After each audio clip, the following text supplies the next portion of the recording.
Today, we're heading to Uganda to explore the work of the Uganda Wildlife Authority. You might know them as UWA. They're the organization tasked with protecting Uganda's incredible animals and habitats.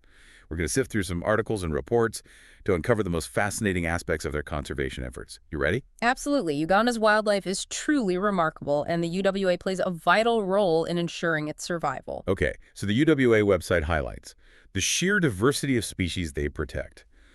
345 mammal species, over 1,060 bird species, and get this, over 1,200 butterfly species. That's mind-boggling. It really is. What's fascinating is that Uganda, despite being landlocked, boasts such a rich tapestry of life. This level of biodiversity is a testament to the diverse ecosystems within its borders, from lush rainforests to sprawling savannas. It makes you realize that protecting these species, it isn't just about individual animals, it's about preserving entire ecosystems. Right. Exactly. These ecosystems are intricately connected, and the loss of even one species can have a ripple effect throughout the entire web of life. Uganda's conservation efforts are crucial not just for the country itself, but for the global health of our planet.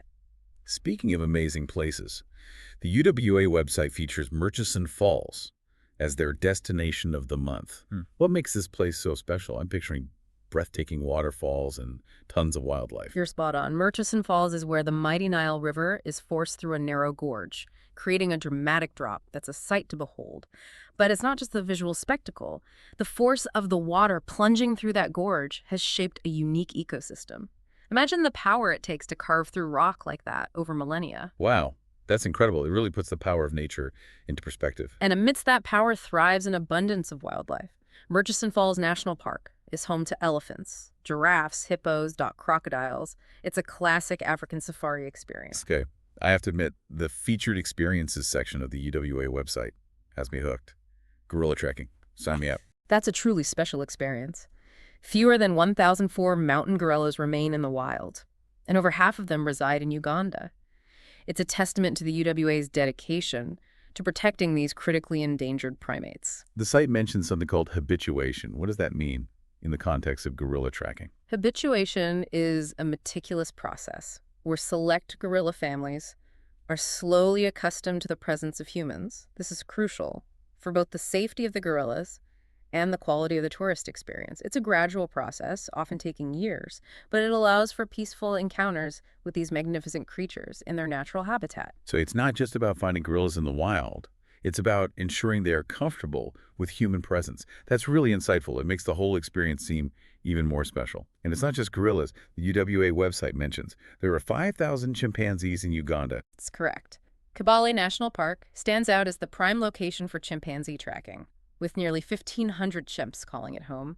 It's a fascinating opportunity to observe these intelligent primates, known for their complex social structures and tool-using abilities. Okay, now this next one caught my eye, the Batwa experience. It sounds incredibly unique. Can you tell me more about it? The Batwa are an indigenous people who were the original inhabitants of the forests in southwestern Uganda. They lived in harmony with nature, relying on the forest for sustenance and their unique cultural practices. I read that they were displaced from their forest home. That's a tragic aspect of their story. Yes, it's a sad reality. But through the UWA, the Batwa now share their incredible knowledge and culture with visitors. They offer a glimpse into a way of life that is rapidly disappearing, showcasing their traditional hunting techniques, medicinal plant knowledge, and intricate storytelling. It's a powerful reminder of the interconnectedness between people and nature. It sounds like a truly immersive experience. I'm sensing a theme here. The UWA isn't just about protecting animals. It's about protecting cultures and ways of life, too.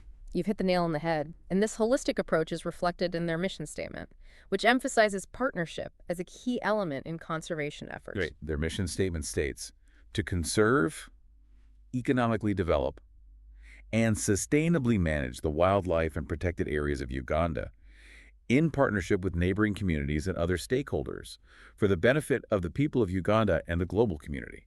The UWA recognizes that successful conservation requires collaboration.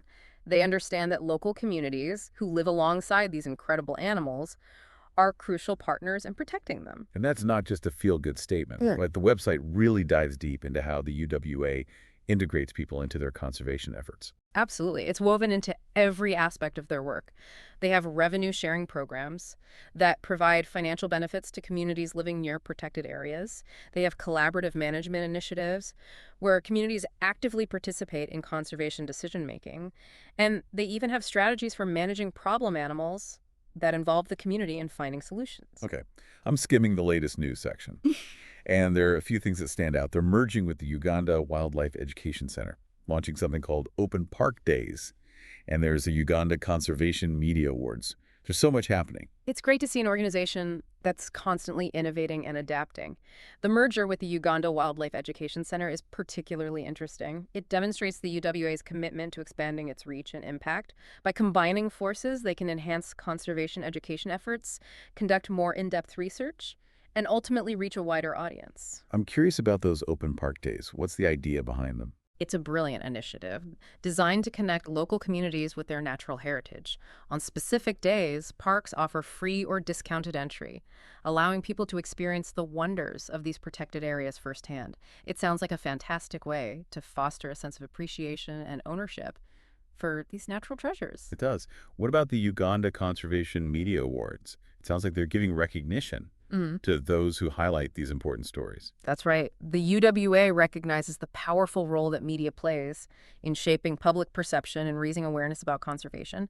These awards celebrate journalists, filmmakers, and photographers who are doing exceptional work to tell the stories of Uganda's wildlife and the people working to protect it. So, we've talked a lot about the UWA's efforts to protect wildlife. Yeah. But their mission statement also mentions economically develop. How do those two goals intertwine? That's a key aspect of their approach. The UWA understands that sustainable conservation relies on creating economic opportunities for local communities. They promote ecotourism as a way to generate income and jobs, while also ensuring that tourism activities are conducted responsibly and sustainably. So it's about finding that balance between economic development and environmental protection. Precisely. And they're doing some really innovative work in that area, for example. They've established community-based tourism initiatives where local people are directly involved in managing and benefiting from tourism activities. This not only provides them with a source of income, but also empowers them to become stewards of their natural resources. That makes a lot of sense. When people have a stake in conservation, they're more likely to be invested in its success. Are there any specific examples of how this community-based approach is working in Uganda? Absolutely. Take the Bwindi Impenetrable National Park, a renowned gorilla trekking destination. Local communities around the park have been actively involved in conservation efforts, from monitoring gorilla populations to developing sustainable tourism infrastructure. They've seen firsthand how protecting the gorillas and their habitat can bring in tourism revenue that benefits their communities. That's a powerful example of how conservation can become a win-win for both people and wildlife. It sounds like the UWA is really walking the walk when it comes to their community-based approach. They are. And it's not just limited to tourism. They also have programs that help communities diversify their livelihoods, providing training in sustainable agriculture, beekeeping, and craft making. This reduces their reliance on activities that might harm the environment, further promoting harmonious coexistence with wildlife. So I'm not just saying, don't do this. They're providing alternatives and opportunities. That's impressive. Exactly. It's about empowering communities to become active participants in conservation, rather than imposing restrictions from the outside. Okay, let's shift gears a bit and talk about some of the specific challenges the UWA faces in protecting Uganda's wildlife. I imagine there are quite a few hurdles they have to overcome. Certainly. One of the biggest challenges is habitat loss and fragmentation due to human encroachment, agricultural expansion, and infrastructure development. As human populations grow, the pressure on natural areas intensifies, leading to habitat destruction and the isolation of wildlife populations. That's a problem we see in many parts of the world. How is the UWA addressing this challenge? They're taking a multifaceted approach. First, they're working to strengthen law enforcement and anti-poaching efforts to protect existing habitats. They've also invested in wildlife corridors, which are strips of protected land that connect fragmented habitats, allowing animals to move freely and maintain genetic diversity. That's really smart. It's not just about protecting isolated pockets of land, but ensuring that wildlife can thrive within interconnected landscapes. Are there any other major challenges they're facing? Another significant issue is human-wildlife conflict. As human settlements expand into wildlife areas, encounters between people and animals become more frequent. This can lead to crop raiding, livestock depredation, and even human injuries or fatalities. Those are serious concerns. How does the UWA mitigate human-wildlife conflict? They're implementing a range of strategies. They're working with communities to develop effective deterrents, such as chili fences to keep elephants away from crops, or predator-proof crawls to protect livestock. They're also promoting community-based conflict resolution mechanisms where local people are empowered to address conflicts in a way that minimizes harm to both people and wildlife. It sounds like a delicate balancing act, finding solutions that protect both human interests and the well-being of wild animals. It is. But the UWA's commitment to community engagement and their innovative approaches are making a real difference. This deep dive has really opened my eyes to the complexities of conservation work in Uganda. It's clear that the UWA is facing significant challenges, but they're also demonstrating remarkable dedication and creativity in tackling them.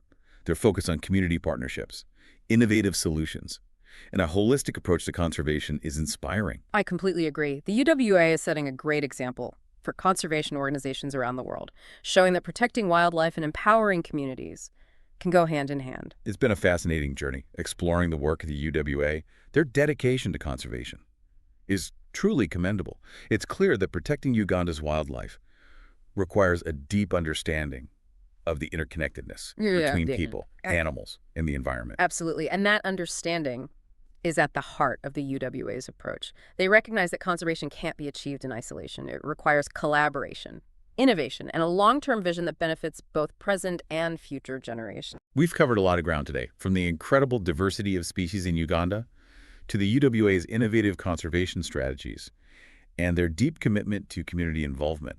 What stands out to you as the most significant takeaway from our deep dive into the UWA? For me, it's the UWA's recognition. The conservation is not just about protecting wildlife. It's about creating a future where both people and nature can thrive. Their efforts to integrate conservation with economic development and community empowerment are truly inspiring. I agree. It's a holistic approach that recognizes the interconnectedness of all living things. They're demonstrating that conservation can be a force for positive change, not just for wildlife, but for people as well. Exactly. By empowering communities to become stewards of their natural resources, the UWA is creating a model for sustainable conservation that can be replicated in other parts of the world facing similar challenges. It's been an eye-opening experience, learning about the UWA's multifaceted approach to conservation. Their dedication, innovation, and community focus are truly remarkable. I couldn't agree more.